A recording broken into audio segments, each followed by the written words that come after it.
पर विचार करना कि शंकर भगवान की शिवरात्रि साधना की रात्रि होती है। शंकर भगवान की शिवरात्रि एक आराधना की रात्रि होती है।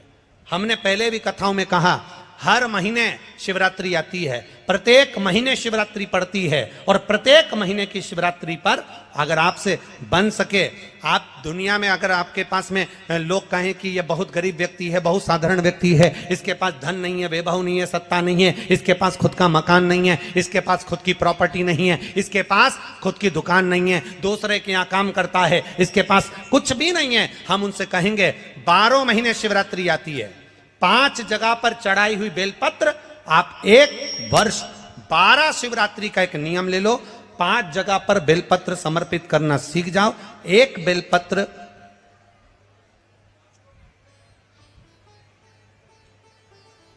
ये शिवलिंग, ये जलाधारी, बहुत ध्यान से देखना, ये चरण जहां से जल नीचे गिरता है, गणेश जी का स्थान, कार्तिकेय जी का स्थान, यह हस्तकमल माता पार्वती जी का हाथ हस्तकमल, शिवलिंग भगवान शंकर का स्थान। ऊपर से जो एक एक बूंद जल शिवलिंग के ऊपर गिर रहा है, शंकर भगवान की 5 बेटियां जया, विषहरा, शामरीबारी, दौतली, देव।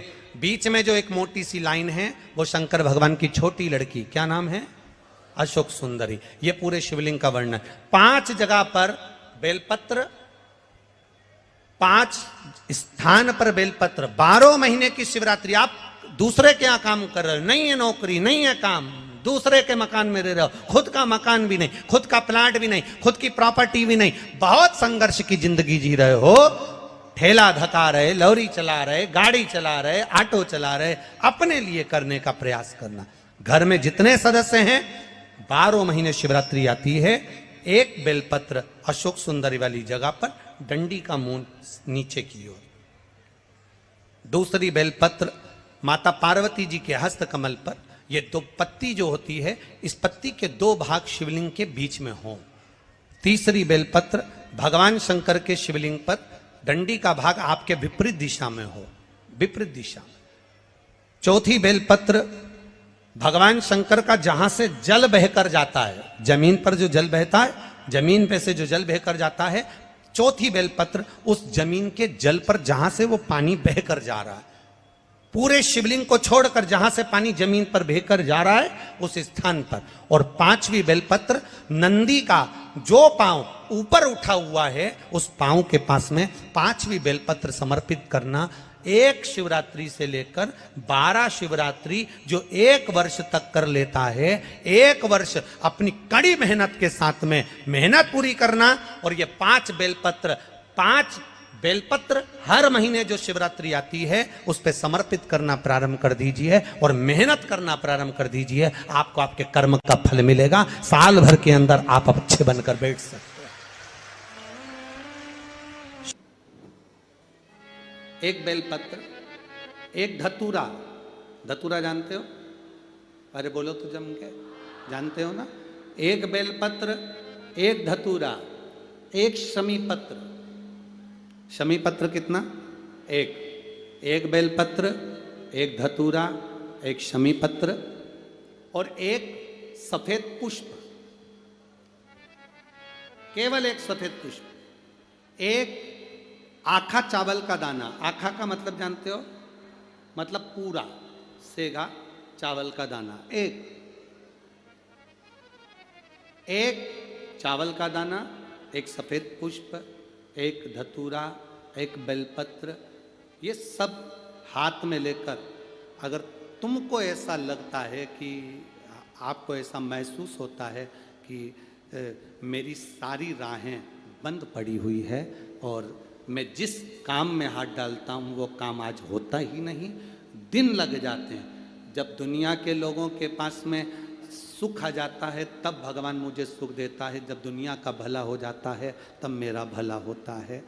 भगवान मेरी सुनता नहीं, सब राहें बंद हैं मेरी, कोई रास्ता सूझ ही नहीं रहा। अगर मैं फसल लेने की सोचता हूं तो फसल नहीं आती, काम करने की सोचता हूं तो काम नहीं होता, कुछ ना कुछ टेंशन मेरी जिंदगी में है। तो कभी मौका मिल जाए जिस दिन तुम्हारे हाथ में ये सभी चीजें हों बेलपत्र, धतूरा, पुष्प, शमी पत्र, चावल का एक दाना, ये सब तुम्हारे हाथ में हो और शिवरात्रि का दिन हो, 12 महीने कोई सी भी शिवरात्रि का दिन हो, उसी शिवरात्रि के दिन, जिस दिन आप दोपहर में मंदिर चले जाएं या शाम को जाएं या सुबह जाएं, कभी भी, पर शिवरात्रि के दिन अपने हृदय में ध्यान कर कर और त्रिपुरारी नाम का स्मरण कर कर, कौन सा नाम? त्रिपुरारी नाम का स्मरण कर कर भगवान शिव से अपने मन की बात कहकर, भोला सब दुख काटो, त्रिपुरारी नाम का स्मरण कर कर हाथ में लेकर भगवान शिव के शिवलिंग पर अगर हम समर्पित कर देते हैं तो ये निश्चितता है, राहें अपने आप खुलना प्रारंभ हो जाती है और कार्य में सफलता। त्रिपुरारी नाम सुख देने वाला। 3 पुरियों को भस्म करा। 3 पुरियों को भस्म करना मतलब हमारे सामने जो विघ्न आ रहा है, हमारे सामने जो कहीं ना कहीं तकलीफ आती है, उस विघ्न को समाप्त कर दे वो त्रिपुरारी।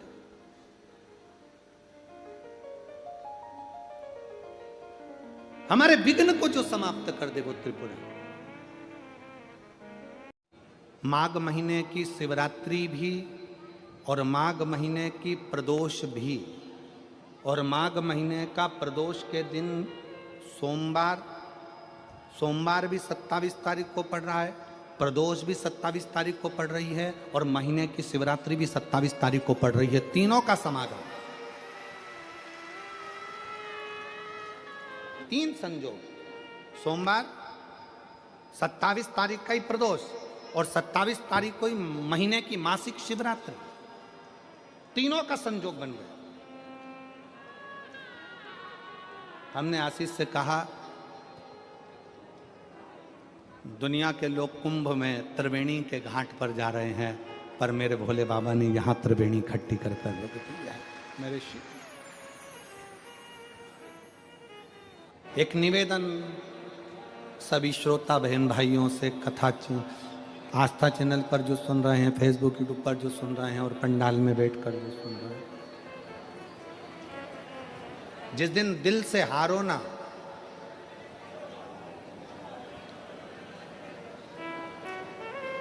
थोड़ी तकलीफों में अगर घिर जाओ, तकलीफें आ जाएं, कष्ट आ जाए, तकलीफें जिस दिन तुम्हारे भीतर बहुत ज्यादा मात्रा में आ जाए, उस दिन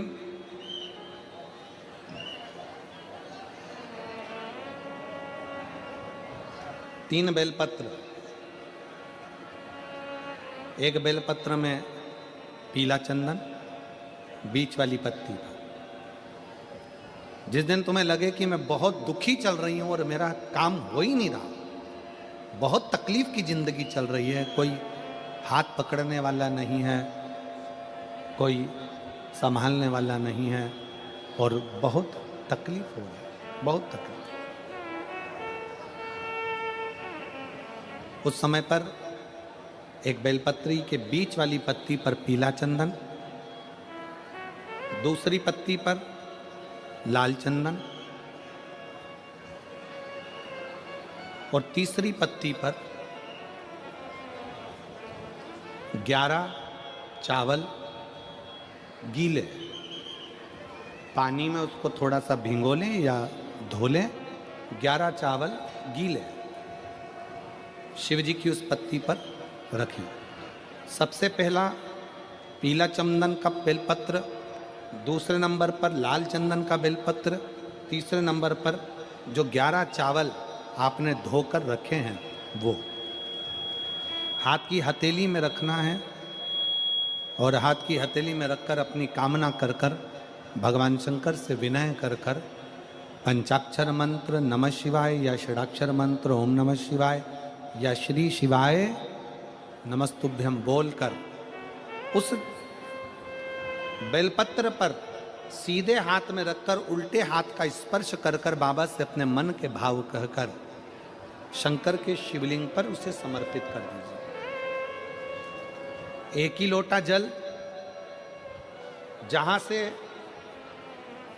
जल बहता है अशोक सुंदरी वाली जगह, एक ही लोटा जल, जहां से जल बहता है उस जल बहने वाली जगह पर 3 बार उस जल को अपनी कामना कर कर श्री शिवाय नमस्तुभ्यम या पंचाक्षर मंत्र या षडाक्षर मंत्र बोलकर 3 बार उस स्थान पर गिरा दीजिए। गिराने के बाद में बाबा से विनय कर कर अक्षत वाली जो बेलपत्र है, एक बेलपत्र और एक अक्षत उसमें से अपने लिए लेकर आ जाओ।